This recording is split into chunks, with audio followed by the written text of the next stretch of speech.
So ayan, mag-maintenance siya ng ating fishing reel na Cast King na Megaton 2000 series.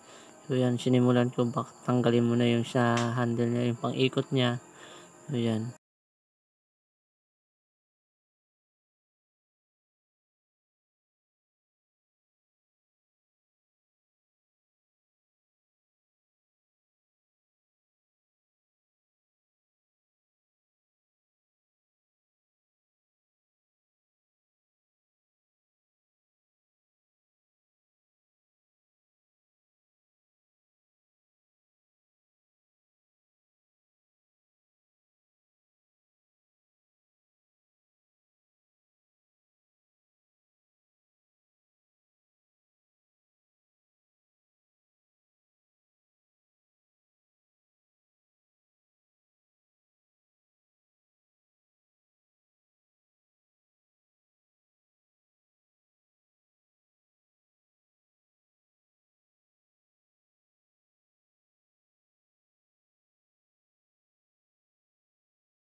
Yan, di ang kinakalawang din mga kahok. Yan siya. Maganda pagka-bolt. Yan, yan siya, stainless. Yan Yan, stainless yan siya. So, walang kalawang din yan siya. Stainless yan siya mga kahok.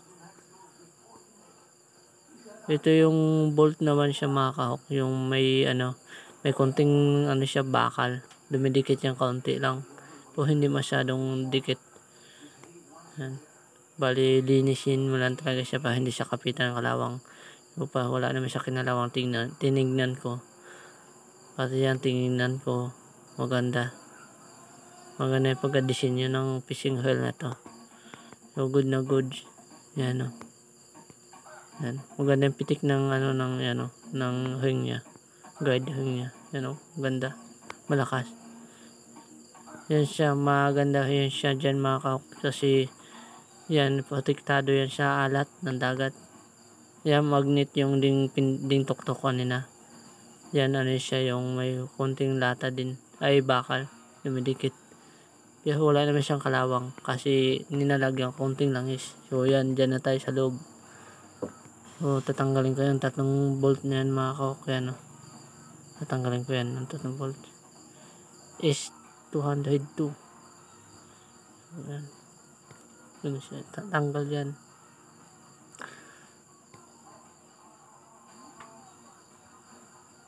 So, pa yung ating fishing reel, wala naman damage, wala naman kalawang.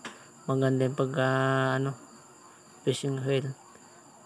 At saka yung handle pala ng fishing reel ko na mga kahok, stainless siya mga kahok. So, bakal. Hindi siya dumidikit siya magnet mga kahok. Stainless siya. Yung handle ng fishing reel, yung kinakabitan ng fishing rod, yung inalagyan. Yan siya yung mabolt na stainless, hindi siya dumidikit sa sa magnet. So, maganda din, hindi kinakalawang mga yung bolt na yan, pati yung dyan sa loob. Yan, maganda mga kahok. Makikita nyo loob. Yan bolt na maliit na yan, hindi niya kinakalawang. Yan siya. Ganda yung gawa ng fishing reel. Yan, maliit lang masyado yun, kaya kailangan ingatan niya mga kahok. Kailangan hindi siya tumalsik, hindi siya mahulog, kasi once na mahulog yun siya mga kahok, siya, talagang hanapan kayo. Sobrang liit niyan. Yan ang maganda mga kahok. Stainless din. Yan. Dadang ring. Yan, maliit din yan. Kailangan ingatan mo hindi tumalbog yan. Talaga pag tumalbog yan, talaga hindi makita, tayo maapakan mo. Agay. Kawawa. Talagang mahirap. Kaya ingat talaga. Yan, siya, tanso yata yun o stainless din kasi hindi kinakalawang yun. Yan, yung sa part niyan mga kahok, yung loob ng yung bearing niyan, walang kalawang yun siya. So maganda. Pati yan. Yan, pagkakalam ko itinlis yan, yung kinakalawang eh. Ito, may siya, yung itim na yan, langis, parang yung langis na umitim sa mga bakal-bakal niya yata yan. Pero walang damage yan siya mga kahok, walang kalawang, walang kahit ano, basta wala. Ano lang siya, langis na umitim, yung siyempre habang ginagamit mo, tumatagal, 'di ba? Ano siya, yung iniikot-ikot mo lagi, ang dumi ng dagat. So makikita niyo mamaya dun mga kahok, nilinisan ko na yan siya, walang itim na yan. Maganda. Hindi siya kinakalawang. Basta alagaan mo lang talaga ng linis. So yan, unti-unti ko nang binabaklas yung mga bolt. Yung mga bolt na yan mga kahok, hindi yan kinakalawang yan siya. Mga bolt na yan. Yung mahaba na yan sa body ng natin fishing reel. So yan. Natanggal ko na isa. Bali 4 yan siya. Yan siya. 3 malalaki, 1 maliit. Mahaba. Yan. Yan, yan. Makikita nyo yung loob nyan.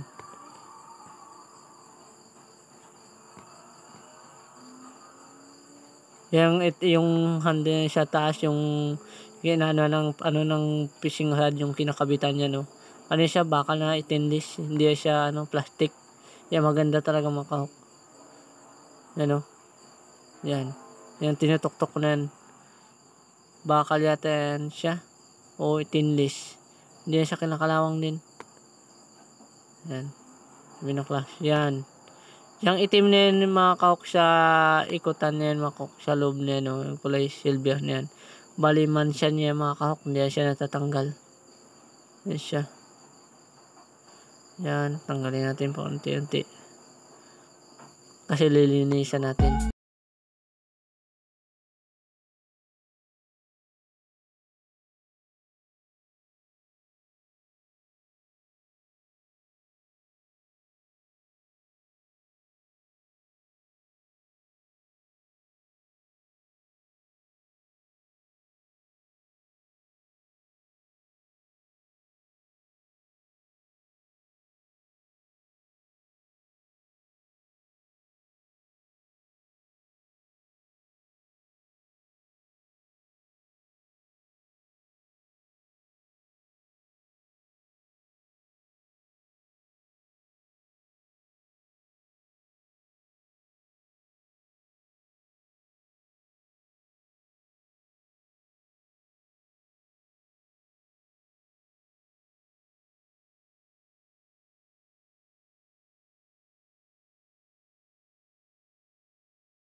Linis.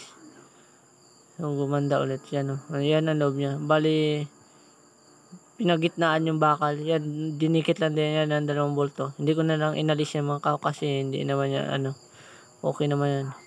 So yan ang ano natin sa anti-reverse natin. Yan. Tatanggalin din natin mga bolt na yan. Yung sa loob, mga bearing yan, sa anti-reverse niya. So yan, wala din kalawang yan siya mga kahok. Maganda yung pagka-bearing din. Yan po nga ano yung sa anti-reverse niya. So maganda. So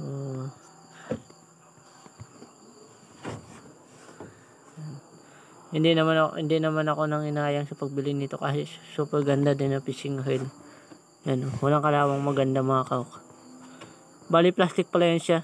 Yan siya, plastic. Plastic na ano, makapal siya na plastic. Hindi basta-basta ang plastic lang, makapal siya. Ano. Ganda yun siya. Yan. Bali yan, nilinisan ko na yung WD-40. Ding papiswitan. Matanggal yung mga itim-itim niya sa loob ng mga langis niya. Yan. So yan, dyan naman tayo. So yan, inalis ko yung loob niyan. Bali makikita nyo kung gaano kadami ang loob niyan mga kahok. Inalis ko muna yung ano niya, yung lock niya sa ano, at sa mga ano na, nut na yan. Yan. Tumalsik pa yan eh. Buti hindi siya lumayo. Nangyahap din hanapin yung ano na ring yan. So yan, isa-isa natin. Bali, anim ang loob niya mga kahok. Yan o. Una, ganyan muna. Anim siya. Talagang sulit. Bali, walang papel. Yung iba kasi papel yung ano nila eh. Makapapel na ano, yung ganyan o. Po yan, iba o. Magaspang siya. Ibang ganda. Yan. Wala masabi. Bukod pa dyan mga kahok. May ano siya, may dalawang bearing na maliliit sa ano sa loob. Dalawa. So makikita niyo yan mamaya mga kahok. Pagtanggal ko. So ihap pa ako yung tanggal kasi masyadong ano, masikip-sikip. Bali anim yan. Bukod pa dyan, may dalawang bearing pa na maliliit. So sobrang ganda talaga. Kaya pagkagatan ka ng malalaki o anong isang isda, talagang ganda ng ikot at ingay talaga ng ano, fishing reel. Ayan. Yan o, anim. Kita nyo. Yan, may dalawa pa. Alisin natin yan. So, makapakita ko yan sa loob nyan. Yan o, wala. Ano, nakasasa siya. So, yan, alisin natin. Yan, yan, isa. Maliliit na bearing lang yan siya. Yan o. Yan. May dalawa yan. Yan. So, yan tinanggal ko. Tapos nilinisan ko, pinunasan ko lang yan siya ng tissue. Tissue ang ginamit ko mga kahok. Tissue lang ginamit ko pang palinis dyan.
spring yan dyan, oh.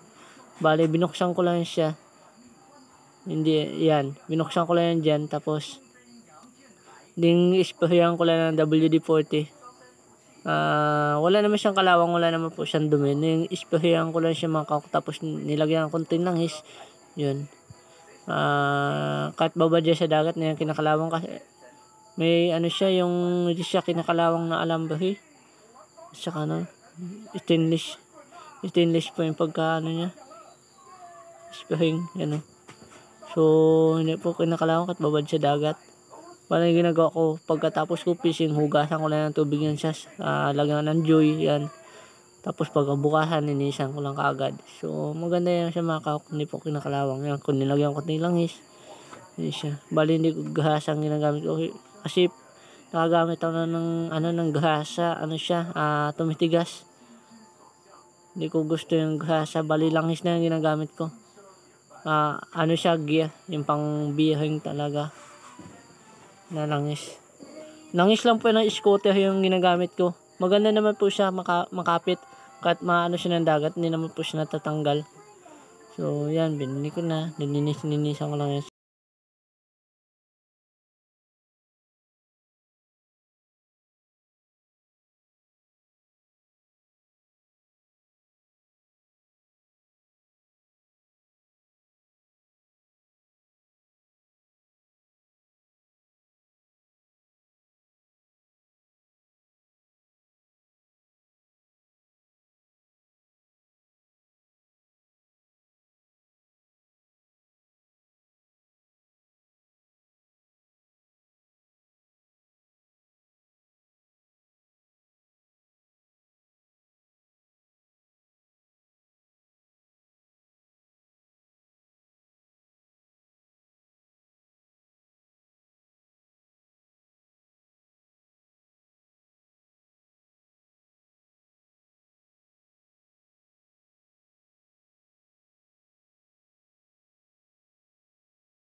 Yan siya. Yung may konting langis lang siya. Kasi yung ano yung nagustuhan ko kasi pag once na nalulubog yung fishing hole ko sa dagat, di siya basa-basa kinukapitan ng dagat, parang na ano lang yung dagat sa langis. Yan siya. Yan, pagkalagay ko, lagyan ko ulit ng langis. Yan siya. Lagyan ko ulit yung kundi langis. Yan. 2 patak o 1 patak. Okay na. Tapos hindi ko na siya kinakalat kasi pag iniikot ko na yan, okay na yan. Kakalat na yan siya.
Kailangan malapit yung ano mo na yan, yung pinaglalagyan mo sa lagayan na yan. Once na malaglag dyan lang malalaglag kasi pag ilayo mo dyan sa ano na yan, lagayan na yan, mahulog yung mga biyahing yan talaga. Hanapin mo lalo't na maliit mga kahok, yung hanapin. Yan. Yan. Ilagay na natin yung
mga kahok, unti-unti nawawala yung itim yan, no. Yan, unti-unti nawawala yan siya. Bali langis lang kasi yan siya nagpaitim yan dyan. Ayan, yung basasan ko, binabad ko, kita nyo umitim na yung ano, WD-40. Yan. Ayan, nakikita nyo mga kahok na wala nang itim nya. Yan, o. Tapos yan, isprayan pa natin ang WD-40 para yung mga ano, yung mga yung mga ano yung tawag dito, mga buhangin-buhangin dyan, at saka yung bakal-bakal dyan na maliliit, yung habang inikot mo siya, syempre napupudpud dyan. Yan, na ilalabas. Yan, o. Yan. O, yan. Malinis na, wala nang itim yan, o. Kita nyo naman. Yan. So, yan, sunod na natin mga biyahing na maliliit. Yan. Panglinis na natin yan. So, pinangkukuskusan na natin ng bahas. Tanggalin yung mga buhangin-buhangin ng mga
Naghasa naman ding nakalagay dyan mga kahok. Ang hirap tanggalin, lalo tumitigas siya mga kahok pag nababasa ng dagat.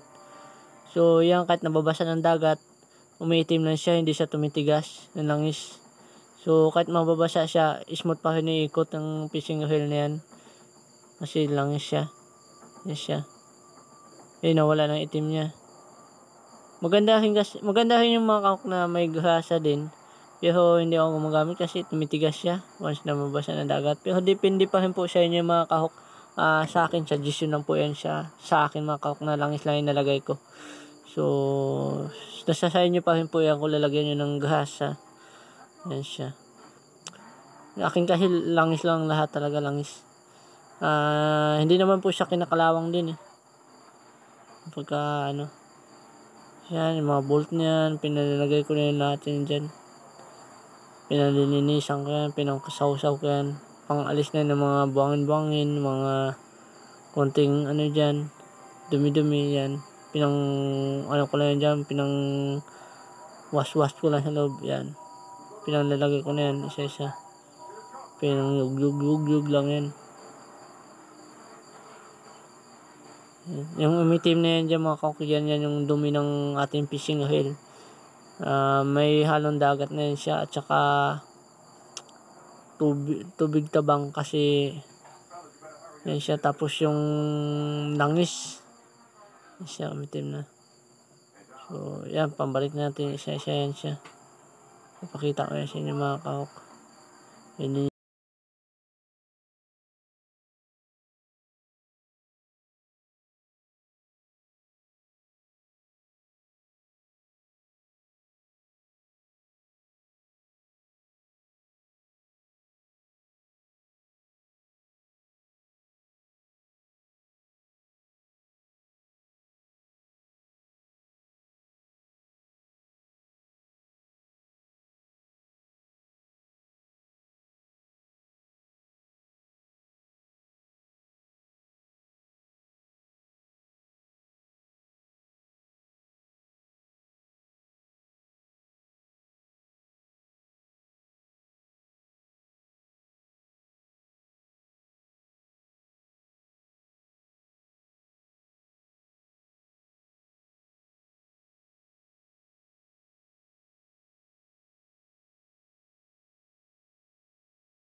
gaganyan yan.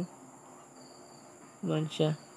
So nut ng nilagay natin, tapos ilalak na natin ng bolt na maliit. So may kanya-kanyang size pala yan sila mga kahok. So kailangan bago kayo maglinis-linis, lalo na sa mga bago pala nagalinis ng mga fishing reel, kailangan nyo talaga mag-video.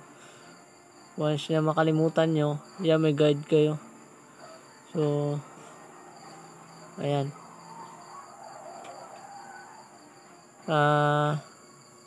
Yan. Yan bali yan, dumidikit pala yan siya mga kahok. Nasa loob lang yan siya. Pero hindi siya kinakalawang. Yan. Tapos lagyan ng konting langis yan. Yan siya.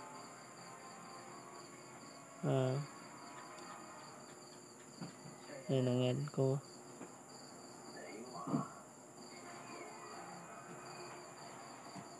Tapos sunod yun na yung anti-reverse nya. Ipasok ko na din. Yan, pagkalagay ko ng anti-reverse, nilagyan ko yan lang siya mga kahok. Kasi siyempre iwas-iwas tayo. Lalo na nalulublob sa dagat, di ba? So yan. Lagyan natin yan. Yan, 3, 4, 5 patak. Yung cover niya para hindi lumabas. Gasket niya, gasket. Yan siya, parang may halong pagkaguma na plastic. Pagkagasket na siya, makakapal siya. Yan. Pinunin natin yan. Yan diba? Nawala na itim niya. Kanina dahil itim na itim yan, nawala. Diba? Makita nyo. Tanggal. Yan. So mali ang pagkaano ko dyan. Kailangan mo na ilagay mo na yung mga ano niya, sa loob niya. So pagkalagay ko niyan, nilagyan ko ng langis yan mga kahok. Hindi pwede na hindi ko lagyan ng langis yan. Nilalagyan ko talaga langis. Yan sila. Langis yan, langis. Bago ko ipasok ulit. Kasi smooth ulit.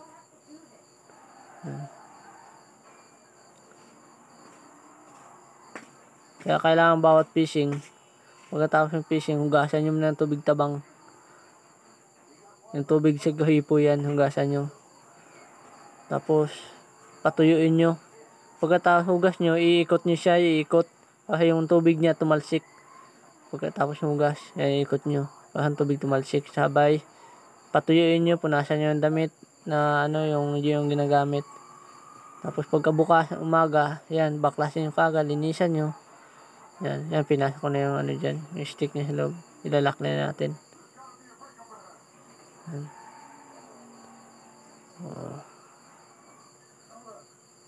Yan, ibang size din yan siya. Mahaba lang yan siya, na maliit. Hindi katulad niya yung sa loob.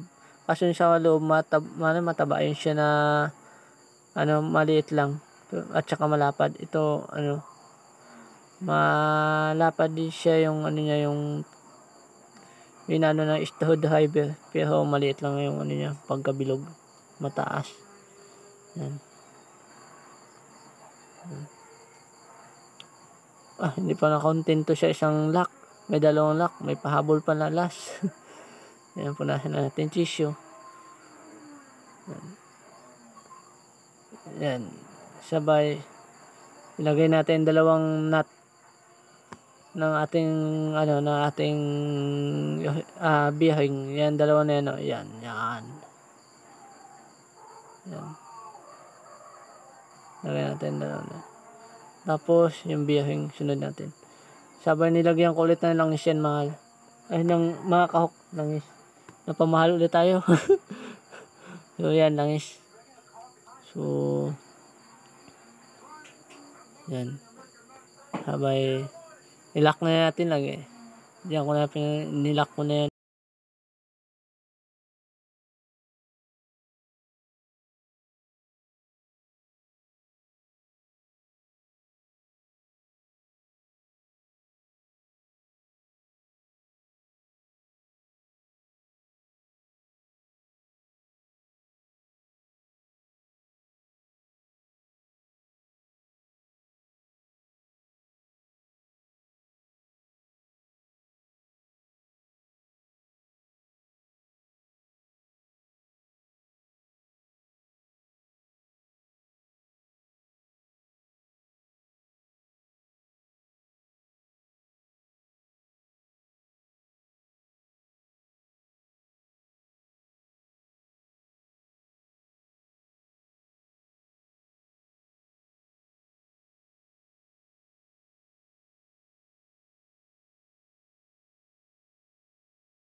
Yan lang is, yan. Pang cover lang yan sa gitna mga kahok. Gaya na sabi ko pa, kung mababad man sa dagat, hindi basta-basta kalawangin o ano man. So, huwag nyo masyadong ilalak yan mga kahok. Kung masyadong higpitan, kasi once na hinigpitan yan, titigas yung pang-ikot yan mga kahok. So, sakto lang. Siya. Ayan, bubuls na natin.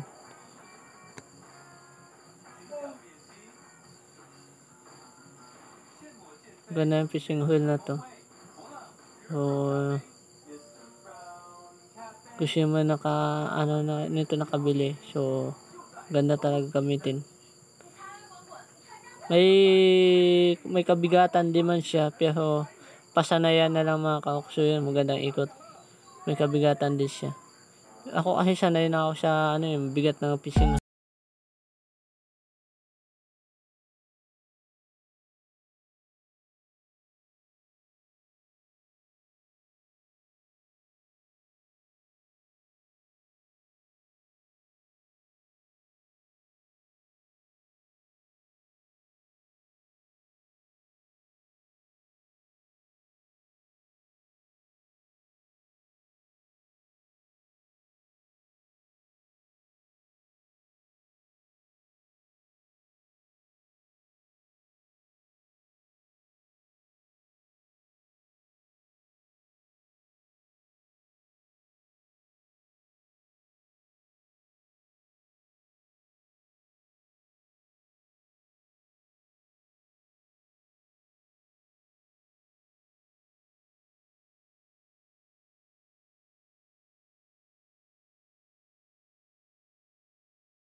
Bye!